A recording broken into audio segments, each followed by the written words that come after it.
Pemadaman kebakaran hutan dan lahan di Lempuing Jaya terus dilakukan. Sejumlah personil telah diturunkan di lokasi karhutla. Angin yang kencang menjadi penyebab lokasi belum padam.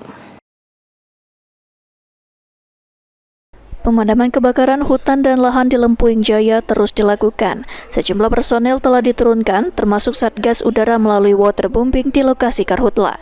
Kapolres Oki AKBP Hendrawan mengatakan, penanganan karhutla di Lempuing Jaya dilakukan melalui jalur darat dan udara. 4 helikopter dikerahkan untuk penanganan di lokasi karhutla.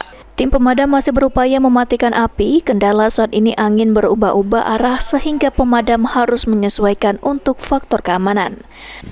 Upaya antisipasi kami dari Polres Ogan Komering Ilir untuk mengantisipasi adanya kebakaran lahan, kebakaran kebun milik masyarakat, jauh-jauh hari kami sudah mensosialisasikan kepada masyarakat, baik itu lewat media sosial, baik melalui WA Blast, baik melalui pendekatan dengan perangkat desa dan kecamatan, bahwa apabila masyarakat melakukan pembakaran lahan dan kebunnya dengan sengaja, itu ada tindak pidana yang akan dipertanggungjawabkan.